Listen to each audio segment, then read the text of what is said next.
Our textbook.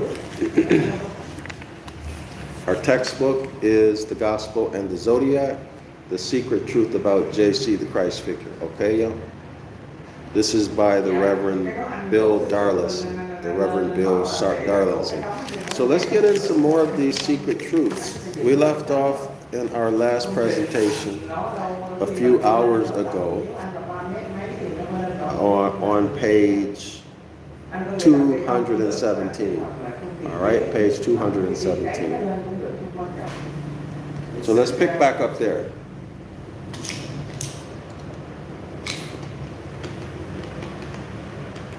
Dạ không, em thì em chỉ nhận là coi như công trình là em không phải trả bất kỳ một công phí gì cả. Dạ, dạ đó. Nhưng mà em nói nghe tại cái này cái mà anh đổ lên rồi này đi cái đó là đổ lên phía kiểm nhà chứ không phải là. All right, page 217. Here we go. So a few things I wanted to go back to in the first paragraph on page 217. So let's go back. I was in a rush earlier and I didn't get to say some of the things that I wanted to bring to your attention. So let's go back. JC's death between two thieves. So one thief, JC, and another thief. Two thieves. That's not working so well.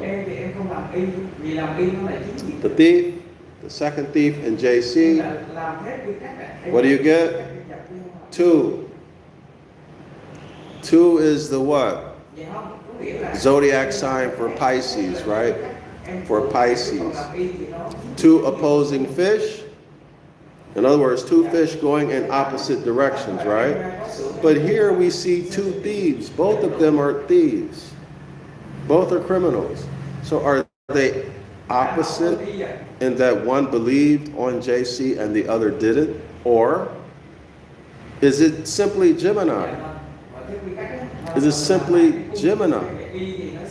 The two people, Gemini, y'all, two people, a man and a man, two twins, a man and a woman, a man and his consort / wife, a brother and a sister. Two people who are closely related. This is Gemini. So the two thieves are closely related, right?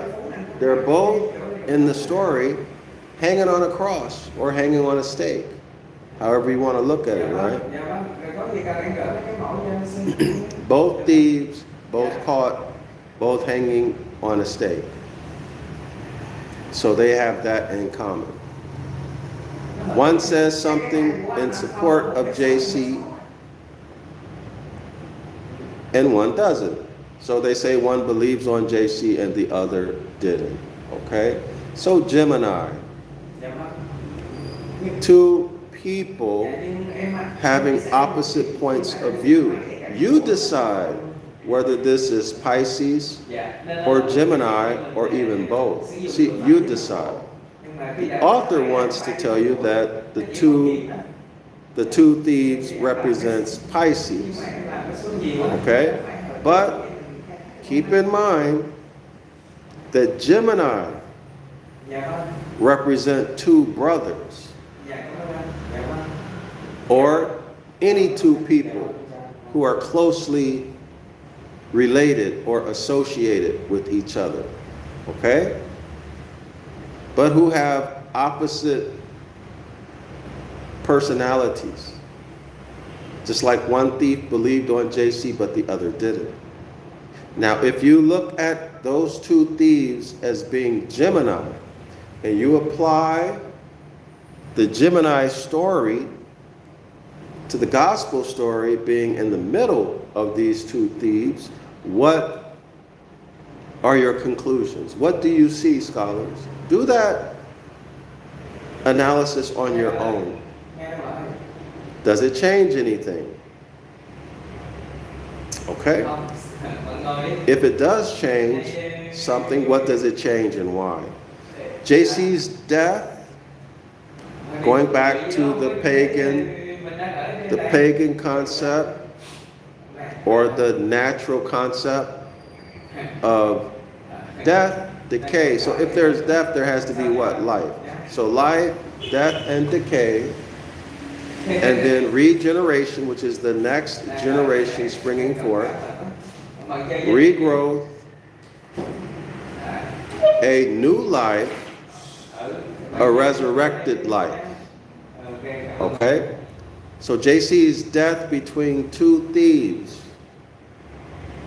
Again, life, death, decay, resurrection, regrowth, regeneration, new life, colorable man, mankind, kind of a man, human, han, uman, etc., etc. Y'all can take this where you want.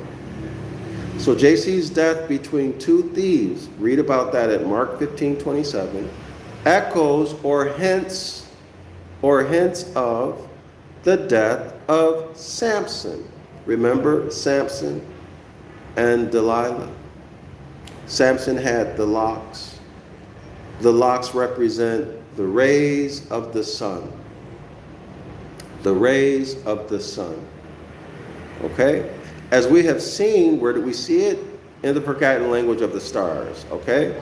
So Samson represents the sun personified, or the anthropomorphication, I think I pronounced that wrong, of the sun. The disk in the sky, the S-U-N, disk in the sky, is spoken of as a man, and that man's name in this case is Samson. Okay? All right, so Samson is the personification of the sun, the disk in the sky.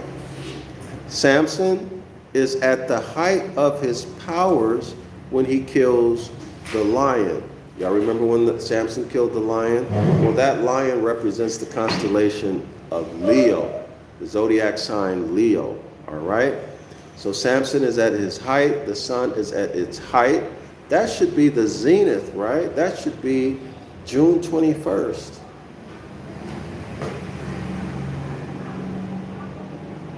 So the sun is at its height.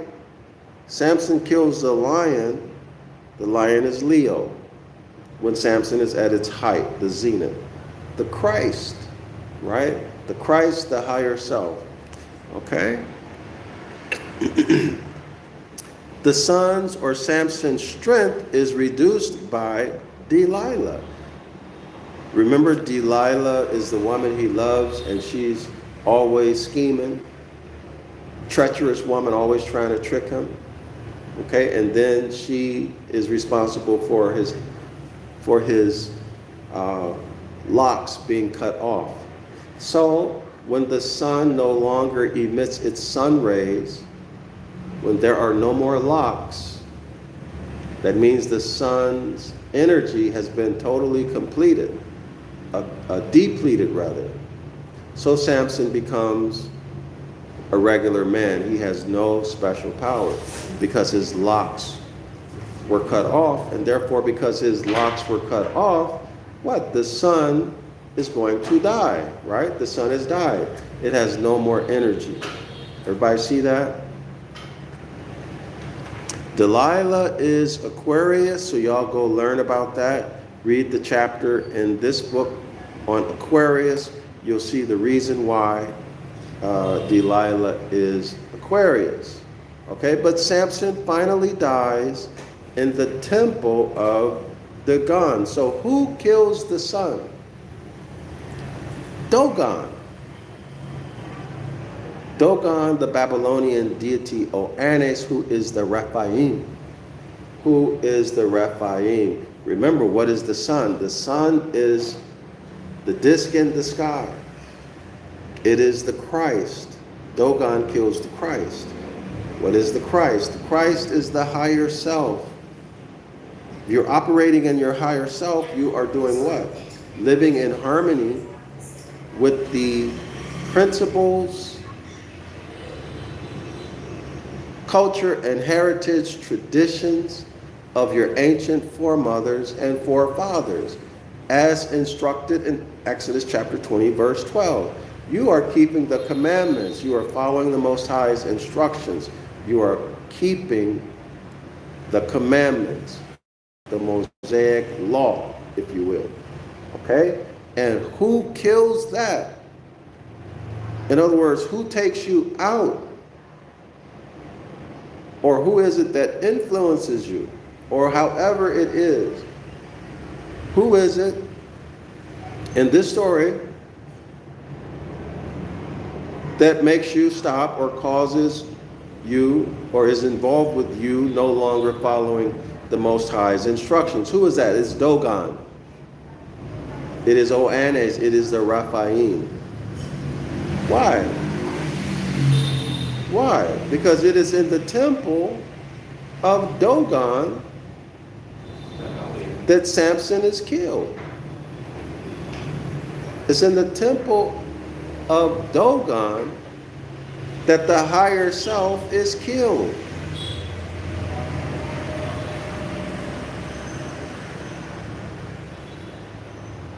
So the polarity of the higher self, June 21st, the Christ is killed. What's left? The devil. Evil and darkness. Take the D and put it in front of evil, you get the devil. On the opposite end of the line, you get the opposer of the Christ. Opposite polarities. Dogon killed the Christ. What remains? December 21. The winter solstice, where it's cold, dark,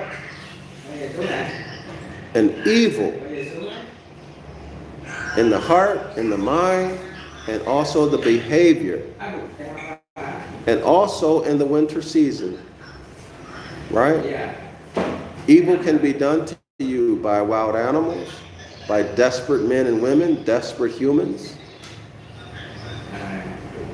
desperate hybrids, right? In the wintertime, it's a struggle for life and death. Who did it? The Dogon, the Raphaim. So if you're operating in the lower self, you are breaking the Most High's commandments. Without doubt, you're going against natural law. Where are you? You're in religion. You're in the temple of Dogon.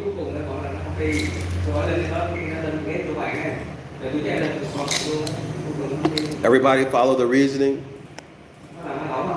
that I'm engaged in? Okay. Aquarius is an amorphidiet, ambiguous sex. Look at Aquarius, you don't know if it's a man or a woman in modern theology.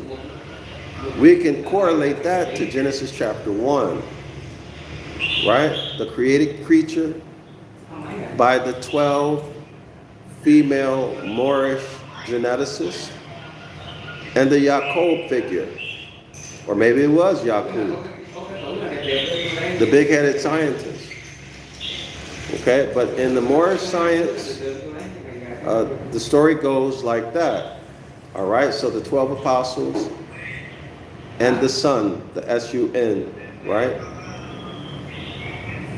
The Jacob story, or Jacob and his 12 female geneticists, right? Who want to bring their kingdom, their domination, their kingdom on earth to build a better man, a kind of man, a colorable man, a human Hanuman, to have dominion, superiority, etc., white supremacy, dominion, superiority, supremacy, quote unquote, white supremacy. Y'all hear that thrown around all the time, right? Over the autochthonous Moors, the rightful heirs of all land, energy, and resources on the planet. terrestrial and cosmic. Okay? Y'all see where this is going? So whenever you see one of these priests, or the Pope, or a cardinal, or an elder coming out before you, or a general, whatever the Hebrew Israelites called their, whatever their titles are, whenever you see them come out with a mitre or a mitre, you should know that that is Oannes. See, coming out, half fish, half man. The mitre, the mitre, that's the fish part. The Pope is the big fish. That organization that I won't name in Asia is the mid-sized fish. And the Hebrew Israelites with the small mitre that doesn't even go over their head, that's the small fish in the pond. And when they step out before you, they're stepping out of the sea, of the Holy Sea. They're stepping out before you as Oannes, as Dogon, as a Raphaim, as a descendant of the line of the Nephilim. And they're speaking to you from the seat of Roman power, from the seat of Roman power, from the Holy See, from the New Testament, from the remixed Gospels and the New Testament, in full power and authority of Rome, the vicar of on earth. And you can tell them, I told you. And demand explanation. Okay? Not an emotional rant or accusations. But ask them to explain this whole situation to you based upon the literature. Welcome to reality. How are you dealing with reality at this moment? How are you dealing with reality at this moment, scholar?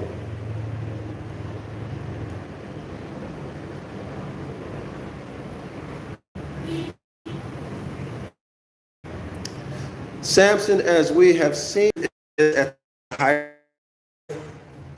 He kills the lion. The lion is the zodiac sign leased by Delilah. She cut off his locks. In other words, she terminated his energy such that the sun could no longer emit energy. The battery is dead. The power source is gone. It is off.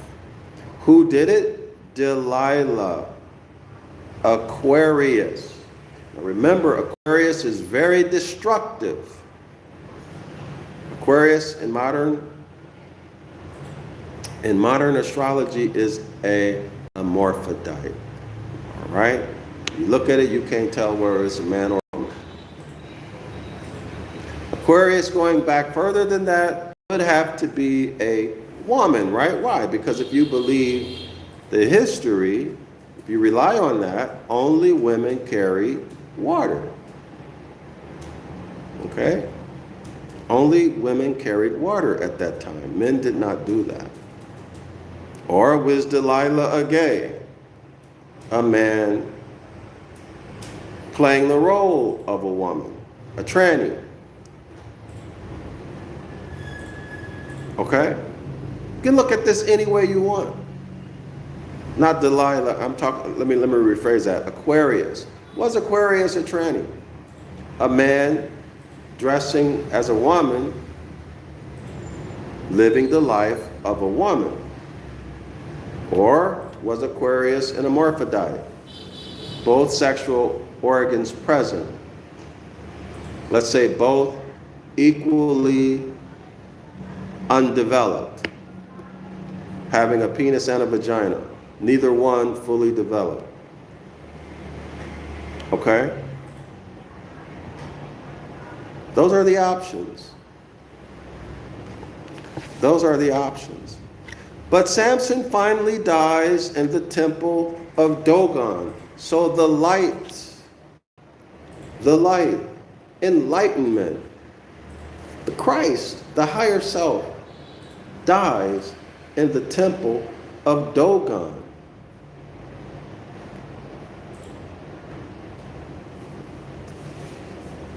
Okay, so all of the good behaviors, all of the honor, let me rephrase that.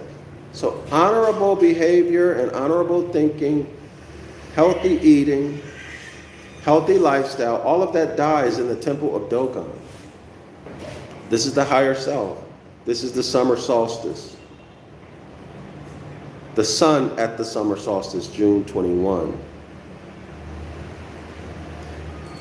So Samson, or the sun, finally dies in the temple of Dagon, which is Dogon, the Philistine fish god, lowercase G-O-D. Pisces. Y'all hear that?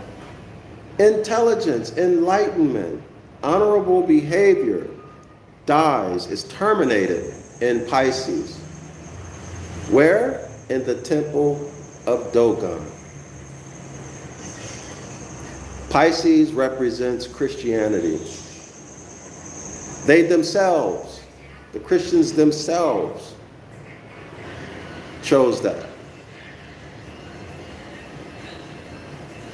Willful, knowingly associating Catholicism or Christianity with Pisces, an absolutely toxic zodiac sign.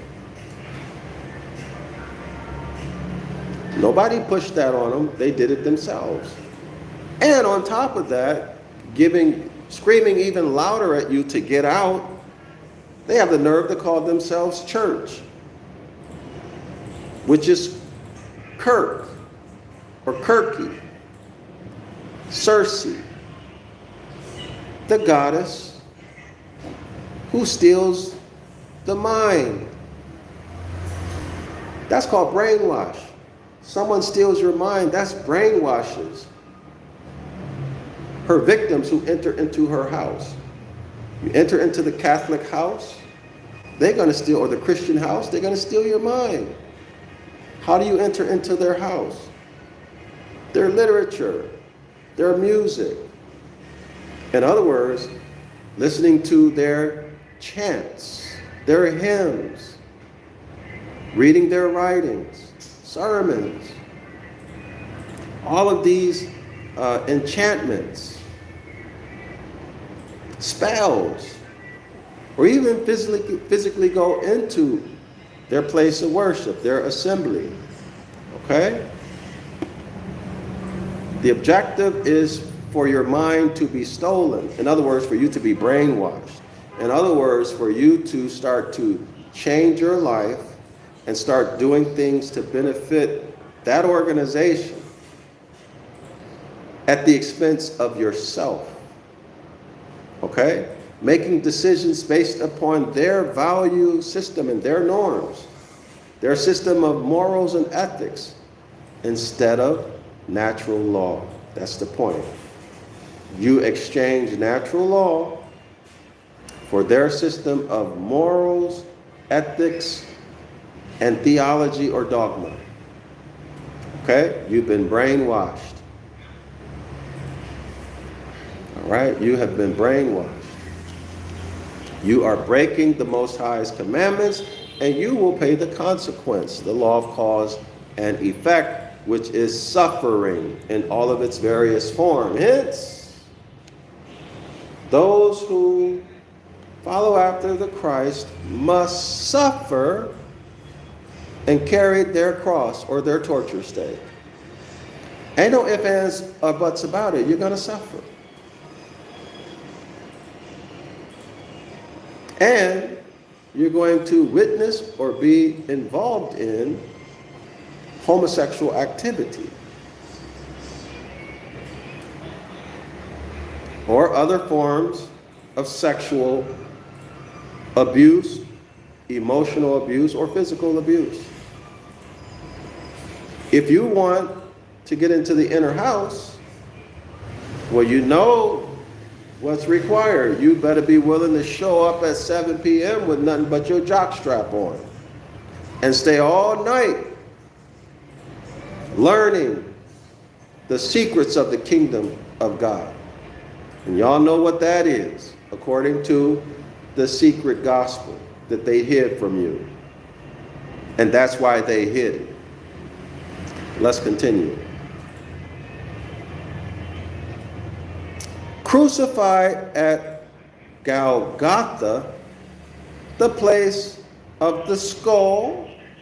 JC is every man and every woman, poised between the past, in other words, you're traumatized by the past, and the future. You are afraid of the future, the uncertainty of the future and the trauma of the past. So where do you go? You don't go anywhere. You stay right there. Right there in the church. The devil that you know is better than the devil that you don't know, as it were.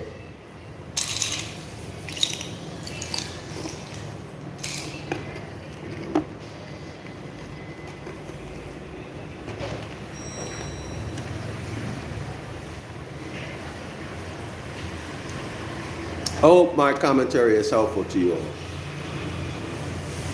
I hope it's helpful. The place of skull place is right here. Here's your skull. Golgotha, skull place. This is the skull. Skull place, Golgotha, where Christ is killed. What's Christ again? Higher self behavior, honorable behavior. That man or woman, or those principles that are honorable. That thinking and behavior that is honorable. This is the Christ, June 21st. The behavior that is honorable. That means that you're keeping the Most High's commandments. You're following natural law. Where is that killed? It's killed inside your own brain. You kill it. You kill it when you decide to have your conduct be dishonorable. Whatever excuse it is, you've killed the Christ when you start to behave dishonorably. So stay in honor at all costs. Don't kill the Christ in skull place. Narrative transportation. Okay? Literary technique where the author gets you to activate your imagination, which will activate your emotions, take you right into the story. Just like if you were watching a good movie. You've been transported, narrative transportation. You forget about what's happening in your life and what's around you. Your mind is in the story. Okay?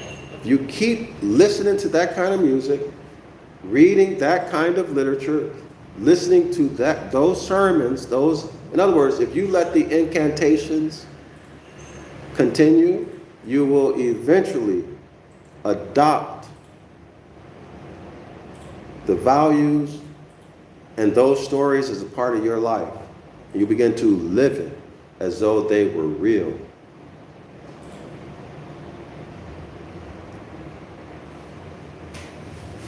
That means you begin to live as a Christian with all of its hypocrisies, with all of its struggles and contradictions. See, y'all ever think about this, the contradictions that everybody's always trying to explain away in Christianity? Just think of it as being what? Dualities. Piscean dualities. It's a principle. It could mean this or it could mean that. That's Piscean duality. So maybe these are not mistakes. They're dualities, representative of Pisces. This gospel says one thing, the other gospel says another. There's this in one story that contradicts that in the other story. Duality, duplicity, Piscean or Piscean. Maybe those are intentional. I'm just saying. Why intentional? Because Pisces is duality, duplicity. What does that cause you to do? That causes you to do what? Transport yourself even more often and more frequently and more intensely into the story because you're trying to understand. You're searching for the contradictions. Then you're searching for explanations, right? So the duality causes you to dig yourself deeper and deeper into the narrative transportation, which means that you get more and more brainwashed. And guess who's doing it? You are. This is what a spell is. A spell has been cast on you. All right? I'm going to say it again. That song where JC says, life don't start until church ends. Jesus ain't going to save you, or Jesus can't save you. Life starts when church ends. And when you get out of Circe, when you return to natural law, when you begin to act in honor. Okay, in other words, you're following the Most High's commandments. You're living up to, in accordance with the principles, the heritage, the traditions of your ancient foremothers and forefathers. Scholars, do you understand? Any questions? Put them in the comment section. If you are able to answer someone's question, please do so.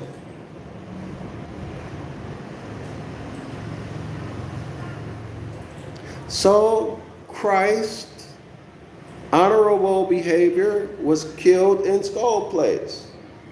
Okay? You make a decision every day to stay involved in religion. You killed the Christ. And I'm not talking about JC the Christ figure. I'm talking about honorable behavior based in natural law. Honor is killed by Dogon. Who is Dogon? Dogon is Christianity, is Pisces. Christianity kills honorable behavior, turns you away from natural law. Okay? Y'all remember we had this discussion. What does it turn you to? Your status becomes civil liter mortuus. You become state's property, 14th Amendment citizen in North America. Okay, you dishonor your ancient foremothers and forefathers. Why? Because you're worshiping external deities. You've abandoned natural law, which means you abandon your birthright, your heritage, your nationality. In exchange for what? A pot of porridge. A big bag of nothing, which is what? Heaven after death. Going into the kingdom of God. And you ain't never met anybody who physically made it into the kingdom of God on earth. Every Christian will tell you that the kingdom of God is not on earth yet. It's coming. It's coming. It's coming. A big bag of nothing. Doctrines and dogma. Contradictions, arguments, fights, and wars. Robberies. The doctrine of discovery. Unum sanctum. Birthright theft at its highest level all across the planet.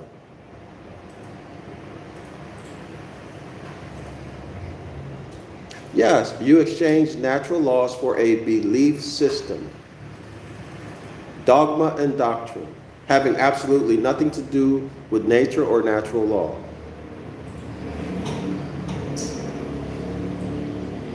December 21st, the winter solstice, evil and darkness, you get the devil, the opposer of honorable behavior. What's at the most southerly part of space? Well, space, or the abode of the Most High, is supposed to be boundless. So now you are in dense darkness in the bottomless pit, the lower self. All right, y'all? So all of y'all who are in religion, you are in a lower self state. You cannot invoke the Treaty of Peace and Friendship 1836 or any of the other documents that have been left in place by our ancestors so that we can reclaim our birthright.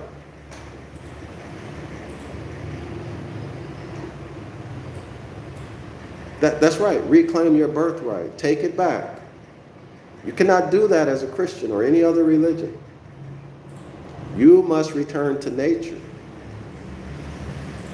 Let's continue. All right.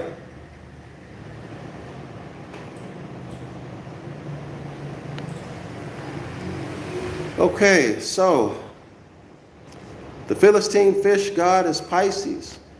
Crucified at Golgotha, the place of the skull, JC, the Christ figure, is every man and every woman. Isn't it interesting that the author didn't use human or mankind or something indicating a hybrid? Poised between the past and the future, the twin thieves, Gemini, right, are twins.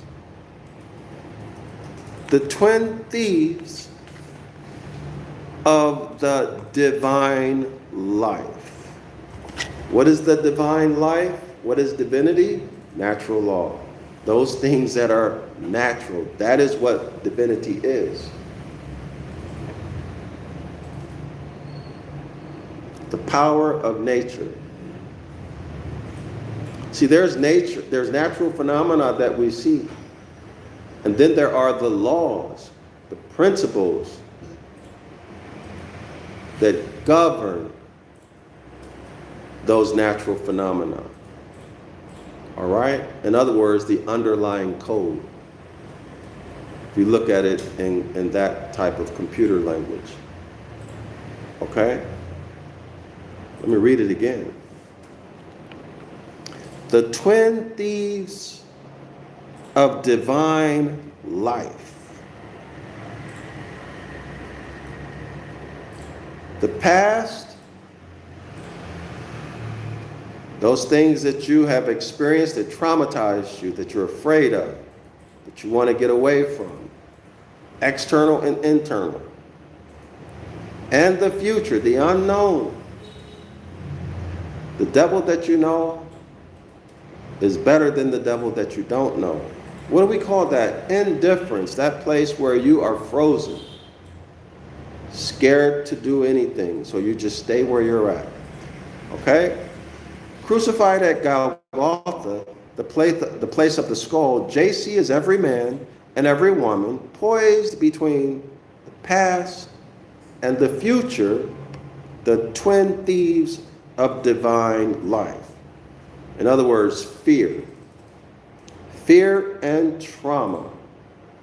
Didn't they just tell you a few paragraphs ago and in other places that in order to be a Christian, in order to live the Christian life, you have to go through suffering and you have to submit to the suffering. You got to suffer willingly. Now here we're seeing that this trauma and suffering are twin thieves of the divine life.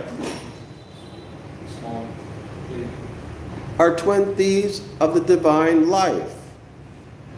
In other words, thieves that separate you from natural law. These are the things that separate you from natural law. I'm doing an online class. You're going to have to wait, sir. Okay?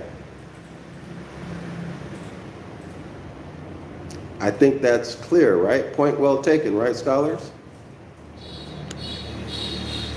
All right. So these things that separate you from natural law, that cause you to break the Most High's commandments, are symbolized by the two fish of Pisces swimming in opposite directions. There's your Christianity. Christianity separates you from the Most High. Hey, I told you I'm doing an online course. You're going to have to wait. Don't raise your voice at me. Excuse me. Okay, clear as day. This is page 217. Page 217. All right. This is a scholar who's giving us the information. And my value is my commentary.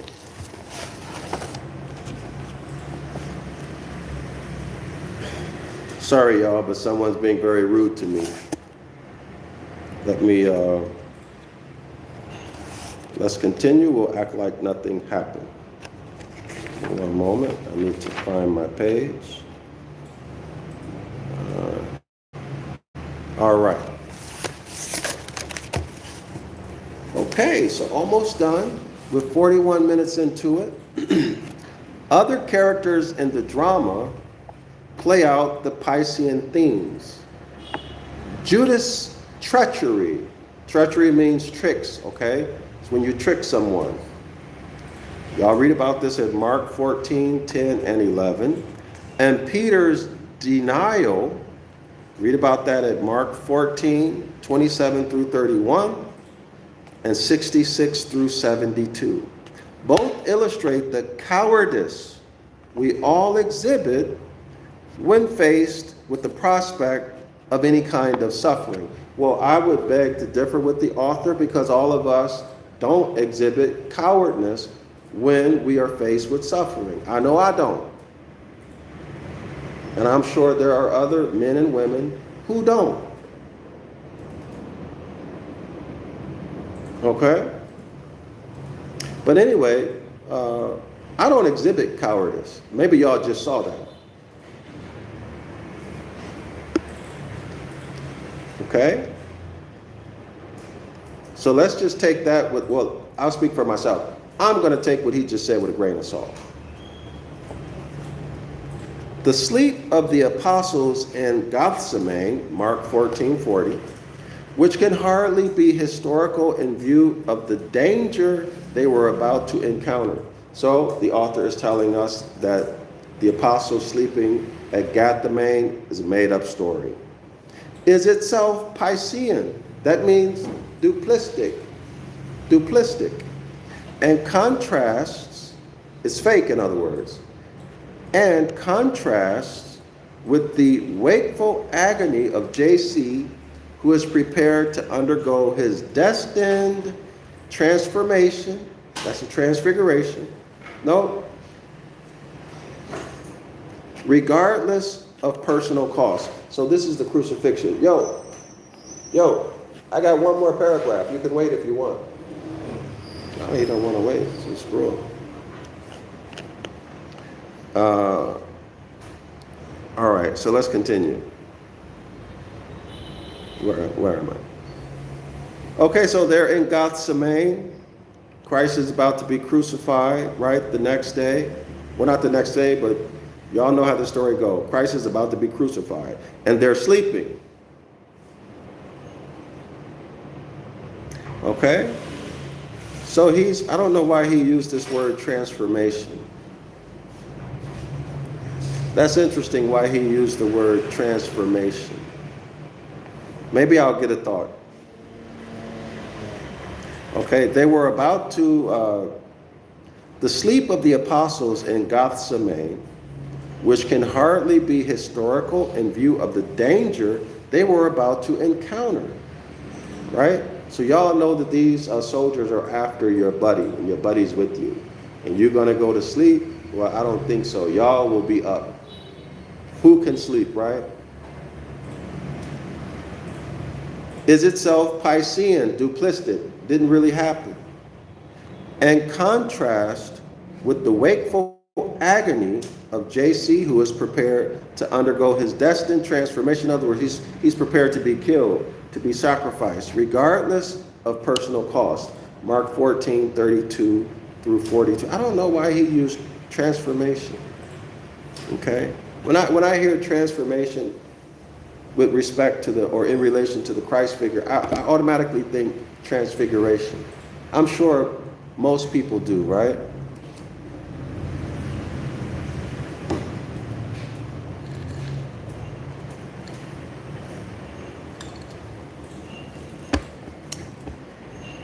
Maybe something will come to me.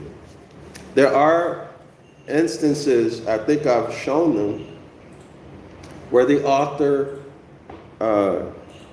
what he's written has two meanings, or maybe even three. Okay? Which you would expect that, right? Because why? Duplicity. Secrecy is duplicity too, right? The secret truth about JC the Christ is duplicity. Hiding secrets from somebody who deserves to know. Okay, or maybe they say you don't deserve to know, right? Because you're just chattel. You're just chattel. Goyim. All right, so let's continue. In contrast with the wakeful agony who is prepared with JC, in other words, JC is prepared to die. He's all for it. He's gung-ho about doing his Father's will, whereas the 12 apostles, they go to sleep. Ain't no big deal. They go to sleep. Y'all see the contrast? Also, the contrast of the Christ figure who's gung-ho about giving his life as a sacrifice because he's so enthusiastic, so zealous about doing his Father's will. But the gentleman on the stake or on the cross has a change in character and says he would like to get off of the cross or the stake if it's his Father's will. But if not, okay, I'll stay. So in other words, he punked out, or the person on the cross punked out. But when you look at that story, when you look at the etymology of the word, not the etymology, when you look at the grammar, rather, when you look at the grammar, you're going to see that the person who they hung up was not JC. And so, therefore, that person did not punk out. He wasn't supposed to be there, so he wanted to get down. They just grabbed him up. Right? They just grabbed him up. We know this because of the grammar. Okay? Let's continue.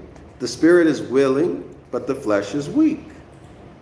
JC's words to his sleepy companions, the 12 apostles, epitomize the tensions inherent in this sign. Pisces is full of contradictions and tensions, right? Pressure. Why? Two fish going in opposite directions, very similar to Gemini. Gemini, two people, man or woman, brother and brother, brother and sister, man and his consort, co-workers. Okay? They're going in opposing directions. Where? On the land. On the land. Where Pisces is in the water. Okay? Pisces, two fish in the water, Dogon. I just realized something. Maybe Gemini, maybe Gemini are hybrids. Maybe Gemini and Pisces are equivalents. One on land and one in the water.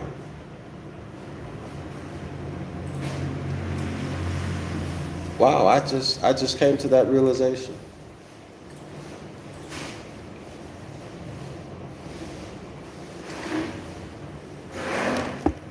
Pisces are two fish swimming in opposite directions. In the water, Gemini, two people, same gender, different gender. Two people in close proximity, going in different directions. and all of the trouble associated with that. Scholars take note of that. We're going to redo this zodiac. We're going to return it back as close as we can to the structure that our ancient foremothers and forefathers had it in. Get rid of all of this hybrid stuff. Okay? All of the dark stuff that's hidden in it. Okay? The Gossamane episode is, in fact, a dramatization of the Piscean lesson for the spiritual speaker. Okay, so dramatization, that takes us back to a play, right? Remember, in Greece and Rome, there's a play. That means there's a script that is written. There's a physical man or woman or a hybrid, and they're wearing a mask. So whatever's in the play applies to the mask. And out of necessity, whoever is wearing the mask, well, that applies to you, or him or her, okay? So here's the lesson for the spiritual seeker, or the initiate, right? Or the initiate, the one who's seeking to go, or the one who's been invited to go to the inner house. The pain, or here we are, the suffering, the pain which inevitably accompanies the end of any cycle has to be encountered. Okay, so remember, Pisces is the end, is the last zodiac sign.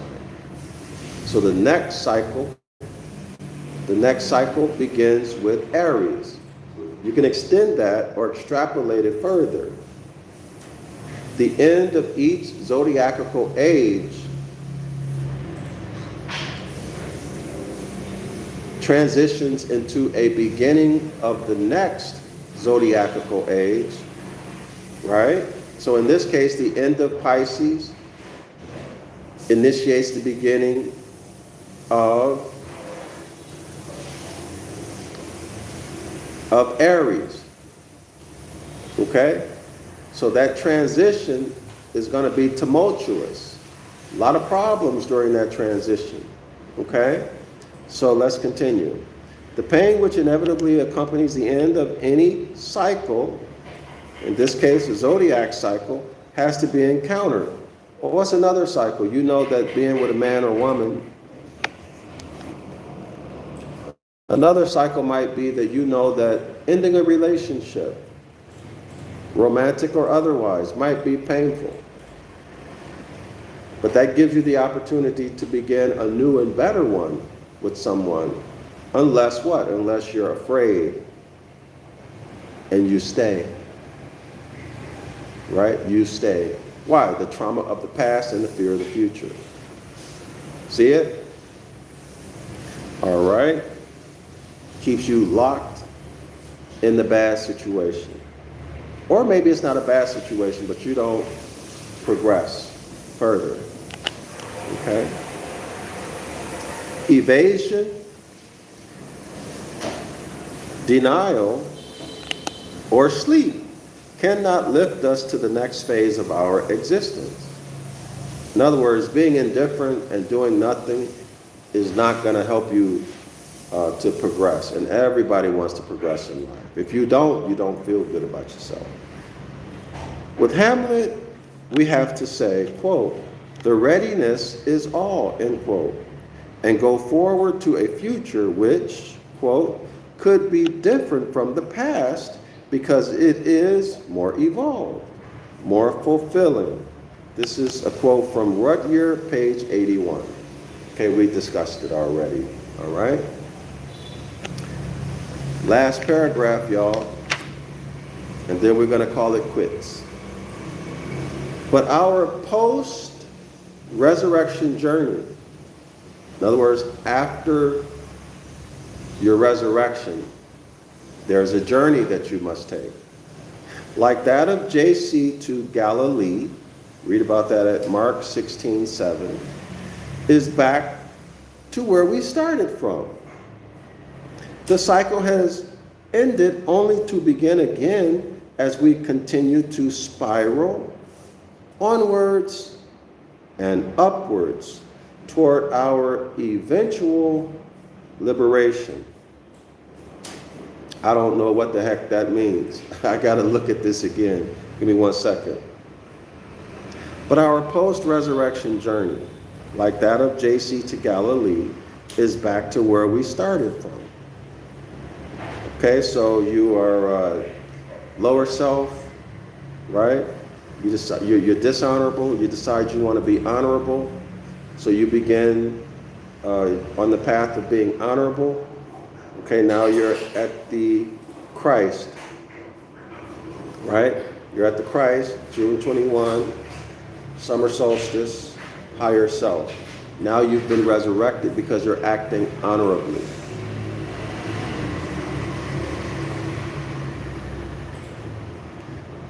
Okay. So it's back to where we started. Okay, so you're back to, okay, so I understand what he's saying now. He's saying that once you begin the honorable behavior, you're still that person and you need to continue to work toward progressing upward. Okay, and it's going to be a hit and miss, success and failure. Okay, until what? Until what?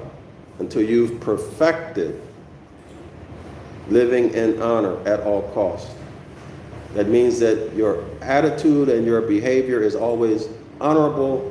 You never break natural law. That's the point. You never break natural law. Okay? When you get to the point where you never break natural law, you're not going to spiral up and down. Okay? It's going to be cruising up. Okay? The cycle has ended only to begin again as we continue to spiral onwards and upward towards our eventual liberation. What's your eventual liberation? That's when the point where you always follow natural law. Everything you do is natural law, just like the Christ. Whatever the Christ did is what a person who is totally honorable at all costs in every situation. Full knowledge and awareness. Healthy eating.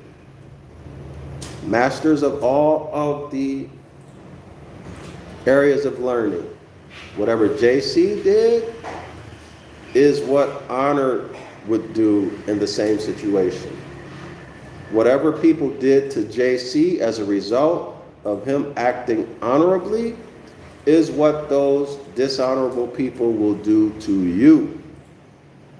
Islam to all the Moors. I'm Dr. Yasapa from Zion Law School. If you feel it in your heart to support my work to write the book of the law in ancient Ibaryath and modern English, feel free to send in your support to my PayPal, paypal.me/Zion Law School. If you don't want to support that way, you can always buy any of the books I have written or subscribe to the 101 Ancient Ibaryath course or show up and enroll in 506 The Curses course, which is a live online class.